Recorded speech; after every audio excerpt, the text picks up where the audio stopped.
was laid to rest last week. Officer Fayez was a beloved father, son, and a dedicated public servant. As a city, we're still mourning his loss, and we send our thoughts and condolences to his family and his loved ones during this difficult time. I also want to acknowledge the at least 8 New Yorkers who were injured and 1 person who was killed when a U-Haul truck was driven into pedestrians in southern Brooklyn. We extend our thoughts to the family and loved ones of Yi Ji Yi, a 44-year-old delivery worker and single father of 3 boys who lost his life. We're also praying for a full and speedy recovery for those who were injured after this terrible, terrible incident. As we talk about safety and violence, whether it's gun violence, traffic violence, or even workplace safety, we must acknowledge the lack of safety that many communities still face. Black communities and communities of color have endured violence and trauma, even when headlines focused on record levels of safety in our city and too often lacked investments in supporting their health and safety. People with mental health and addiction challenges do not have adequate access to treatment. Crime victims in communities experiencing the most violence lack access to victim services and trauma recovery. We have not scaled up the community safety investments that can make us safer, and it must be not only a focus, but a commitment we make. The path to improving public safety is by investing in community-based safety solutions that prevent crime before it happens. The Council is committed to advancing safety for all of our neighborhoods, and I look forward to our continued work to achieve this outcome that all New Yorkers deserve. Yesterday, the Council's Committee on Education heard hours of testimony from advocates, providers, and parents on how our city's 3K and early childhood education programs are not being supported by the city to meet the needs of working families and children. There is an immense need for these programs across our city that improve children's educational outcomes and help our working families thrive. It is clear that the DOE has not administered these programs effectively, but the answer cannot be to reduce our investments. As a city government, we have to fix the bureaucratic management issues to get it right for our children, our providers, our families, and our communities. We will be focused on advancing solutions to improve the administration of 3K and protecting investments in it. Caregivers must have safe places that they can entrust with the care and education of their children, and the city must support the programs and providers delivering those services. Now let's go ahead and move on to our stated agenda. First, we will vote on the following finance items: a transparency resolution approving new designations and changes of certain organizations receiving funding in the expense budget. Next, we'll vote on the following resolutions. Resolution 164, sponsored by Councilmember Linda Lee, calls on the New York City Department of Education to establish Diwali as an official holiday for New York City public school students. With over 227,000 New Yorkers who identify as Indian American, this holiday, which celebrates light over darkness, is an immensely significant and meaningful festival for Hindu, Jain, and Sikh communities. The inclusion of Diwali as a school holiday would signify that our students will no longer have to choose between their faith and their culture and their education. We continue to support the legislative efforts of our state partners as well in advocating for the Diwali holiday. Resolution 474, co-sponsored by Council members Amanda Farias and Shahana Hanif, recognizes February 21st as a Mother Language Day in the city of New York. Bangladeshis are one of the fastest growing immigrant groups in New York City, with more than 65,000 Bangladeshi Americans who call New York home more than any other in the U.S. Mother Language Day honors the importance of the Bengali, Bangla language to Bangladeshis in our city and around the world, and promotes the acceptance of linguistic and cultural diversity in our communities. Resolution 486, sponsored by Councilmember Althea Stevens, recognizes February 15th as Black Girl Magic Day in the city of New York. On this day, we acknowledge the accomplishments of Black women and the issues we face. Black women immensely contribute to the social, economic, cultural, and political fabric of our city and our country. Resolution 488, co-sponsored by Councilmembers Natasha Williams and Selvina Brooks Powers, recognizes the contributions of Delta Sigma Theta Sorority Incorporated to public service by designating March 3rd annually as Delta Day in the city of New York. Our city is the home of the first graduate chapter of Delta Sigma Theta, which also includes the legendary Brooklynite Shirley Chisholm, the first Black woman elected to Congress, and now includes several New York City Council members. We thank them for their advocacy advocacy, and positive impact in our communities, especially in our Black communities. Next, we'll vote on the following pieces of legislation. Introduction 897, sponsored by Parks Committee Chair Shekhar Krishnan, would co-name 129 city streets and public places in honor of extraordinary individuals and communities based on the requests of council members whose districts include the location. While there are many names worth highlighting in this omnibus bill, I do want to note one in particular because of his role in our body, as well as across the city and state, and that is former council member and assembly member Al Vann. Dr. Vann was a dedicated public servant, educator, community activist, and leader who fought for the empowerment of Black communities in Brooklyn and across our city and state. He was a champion for Central Brooklyn and its neighborhood of Bedford-Stuyvesant, where he was raised, and that he represented in the State Assembly and right here in the City Council. He served as a public school teacher and administrator in the neighborhood before representing it for nearly 4 decades in elected office. He was a giant who focused on community institution building and mentorship for so many public servants.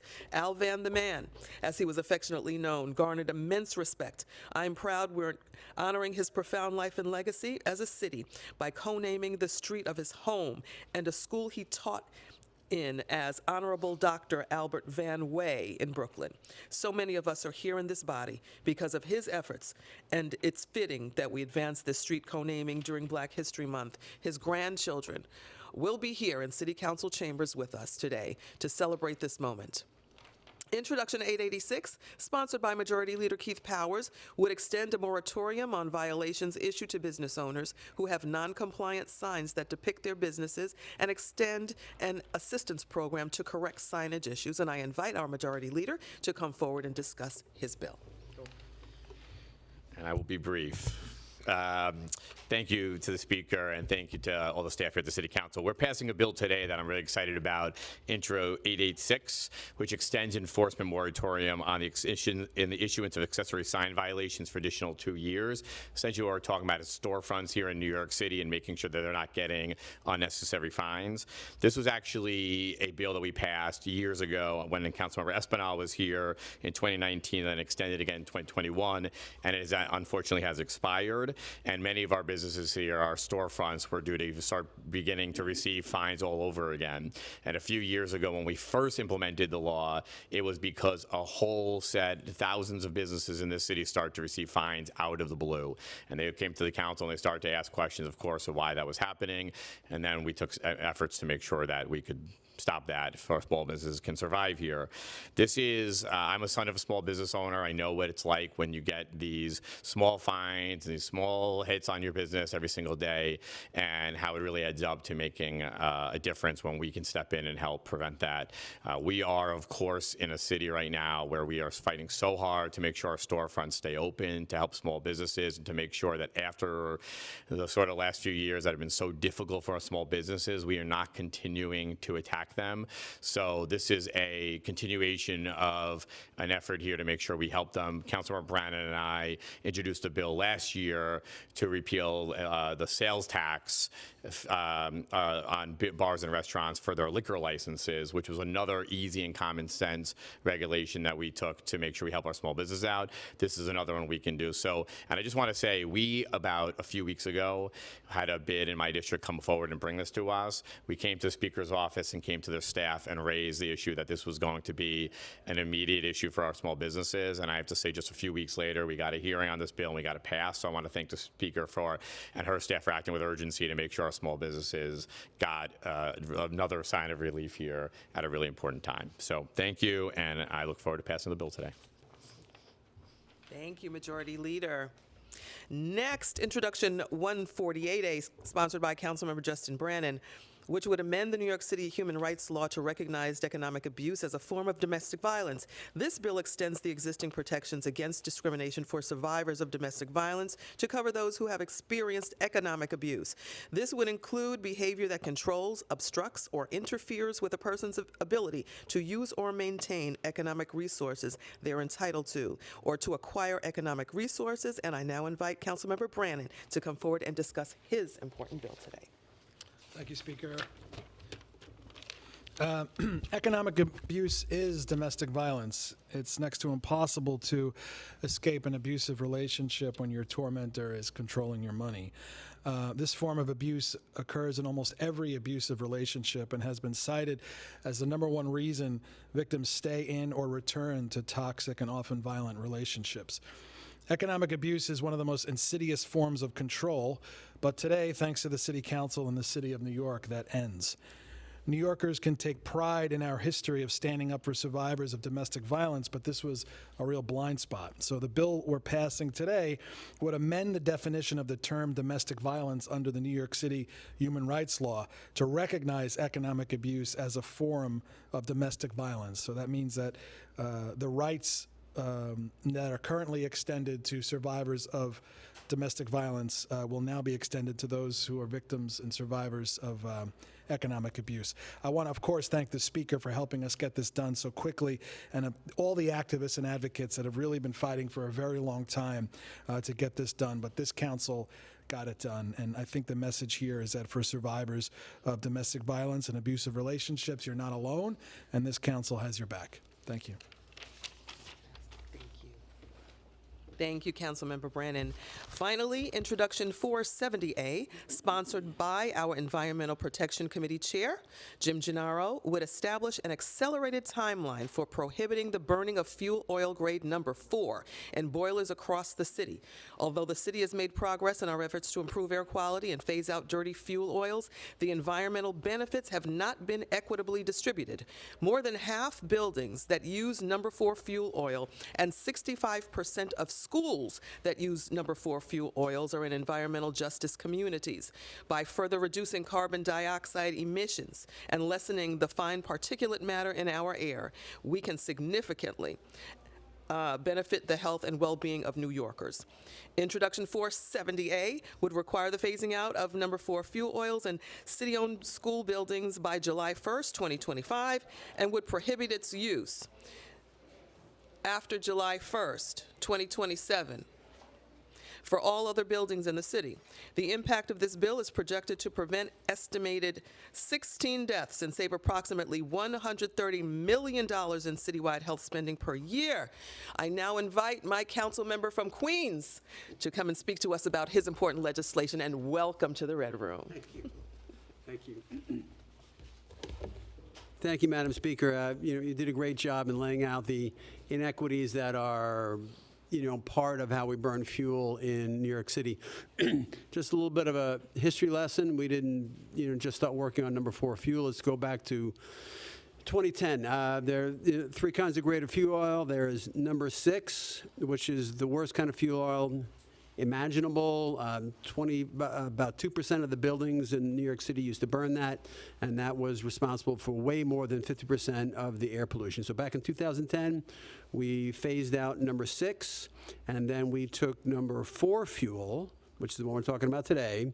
We reduced the sulfur in that by about 2/3, from about 4,500 parts per million to 1,500 parts per million. So we made the fuel a lot cleaner. And then the next year, in 2011, the administration, by rule, set a phase-out date of 2030 and make sure that 4 would be gone by 2030. In 2015, the council, fearing that the phase-out may not happen by 2030 because it's just set by rule and the administration could change it, set in law to make sure that the 2030 phase-out was indeed, carried out. Now we're here, and we decided that was not good enough. As the Speaker indicated, you've got 0.2% of the buildings in New York City burn number 4 oil, but 25% of New York City public schools burn it. You journalists might want to write that down because it's a big deal. and most of those schools, should I tell the journalists how to do their job or just let it go? Definitely not. No, you're not. Okay, fine. Yeah. All right. Okay. That's what Twitter is. Okay. All right. And so, most of those schools are in environmental justice communities, so we have to right that wrong. And here's what we're getting. if we wait until 2030 for the thing to phase out the way it was set in, first in rule and then in law, we wouldn't get this. And so what we're going to get by phasing it out early is 4.8 million pound reduction in sulfur oxides, which is one of the clean air, so-called criteria pollutants. We're going to avoid 3.5 million pounds of what we call NOx, which is nitrogen oxides, also a very harmful pollutant. Heavy metals, 65,000 pounds. Remember, because number 4 fuel that we're talking about is a blend of the old number 6, which we no longer use, and it's blended with number 2. So 4 is a hybrid of those two fuels. So in a way, number 6 is still present in number 4 oil. This is why it really, really has to go. And this is also a carbon bill as well, because number 2 and other fuels are a lot less carbon intensive than number 4 is. So it saves us 37,000 tons of greenhouse gas emissions. So this is what we get by doing this bill today. I'm happy about it. I'm very proud of the fact that there are 40-something sponsors of it, but this wouldn't be happening without the speaker, and it took us a long time to do this, but we didn't push out the dates. This was part of the speaker's Earth Day agenda last year. I just take a long time to get things done. I talk to everybody, but I try to tell them not what to do. I just started that today, but I'm going to stop that. Okay. Thank you all very much. Thank you, Councilmember Gennaro, and that is why he is our environmental protection guru. You see, he wears many hats. I think we're going to start calling him Dr. Gennaro because of his expertise in giving us such a great science lesson as well. I might have to grow a beard like these guys. You might have to. You might have to. Highly recommend. Well, that concludes our stated agenda, and with that, we will take on-topic questions first. So any questions on the bills we're voting on today? Chris? Sure. Thanks, Madam Speaker. About the street renamings, there's one measure in there proposing to rename the intersection on 127th Street in Harlem, honoring Elijah Muhammad, the late Nation of Islam leader. Some of your colleagues have said this would be offensive, citing the late NOI leader's statements about Jews and other minorities. I'm just wondering where you stand on this, if you think it is appropriate to rename that intersection after Muhammad. Well, co-namings met the criteria, and they were submitted by the local council member as a result of a request from the community. So, for the most part, the requests that come in for street co-namings are at the behest of what the community wants. So, you'd have to ask the member and her community about that. The council follows through with co-namings as per the member and the requesting community. And just on a personal level, what do you think of it? What I just stated, that we stand on what the community wants as far as how they want their streets co-named, if they do and if they do not. On-topic questions? Okay, moving on to off-topic. Katie? Hi, Madam Speaker. Hi, I wanted to Katie. ask you, my colleague wrote about the sort of delay in ending solitary confinement in prisons and jail facilities in New York City. And I just wanted to ask, I know that it's a very complicated process, but from you, how long should this process of banning solitary take? I know former Councilman Danny Drummond introduced it in 2020. And I don't know if, especially for people, detainees who are in solitary right now, what you would say to them about kind of how long that process is, especially if they're in it right now. Well, I would question delay. There are bills that we know in the city council that take years and years and years and years and years to process. There is a lot of work. The solitary confinement bill is, this, very, very complicated. We're working with the public advocate, and the bill has been progressing through the channels, first with a hearing, then on to refining the details on the bills to ensure that we passed effective legislation. We got to get this one right. So that is what is causing much thought. Again, we know that the abusive use of solitary confinement is one of the many issues that have to be addressed at Rikers. We have no interest in passing a bill for symbolism's sake. So we want to make sure that we get this one right. It's that important to us. What are some of the delays? If you could expand a little bit about what those are. Well, the delays have to do with the particulars. The language is always something that we want to make sure that is precise. We also want to make sure that the DOC, that we are not backtracking any work that the DOC has done or has not done. We have to make sure that what we see is truly what we get when it comes to solitary. Thank you, Katie. The Progressive Caucus shrunk by a lot You think? You can give me these two.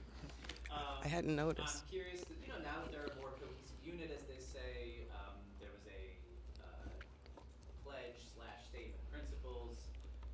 I'm curious particularly how this regards to the budget. I mean, do you expect them to be negotiating as, a cohesive unit here? Are you expecting a lot more no votes come June? So what are your thoughts on this shrinkage? Well, and thank you for the question, Jeff. The council is united behind the major budget priority issues that affect our agencies, all of our agencies that have the capacity and staff that really ensure the essential services are being delivered to New Yorkers. So we know that's missing from the mayor's preliminary budget. So the work of all of the caucuses really is to unite behind the budget. So we're going to look at it together, collaboratively, and we're going to do our due diligence for the people. Kind of to follow up on Jeff's question, you're automatically a part of the Progressive Caucus as Speaker. I guess I'm wondering though, do you consider yourself a member? Did you sign that statement of principles? I am, as the Speaker of the Council, an ex officio member of every caucus in the Council. So I did not sign, as I would not sign anything that the BLAC produced, that any other caucus produced for the Council. So the answer is no. Any further off-topic questions? Yeah. Saw you in Albany yesterday. Yeah, I saw you too. I'm curious, in the budget testimony, Yeah. you shared some hesitancy with the governor's housing plan, particularly about rezoning, saying that you're worried that her plan as read would keep the council from negotiating affordable housing. I'm wondering if you could just expand on that. I mean, are you worried that it would actually hurt, or what's the reaction? Well, we're hoping to work with our state partners.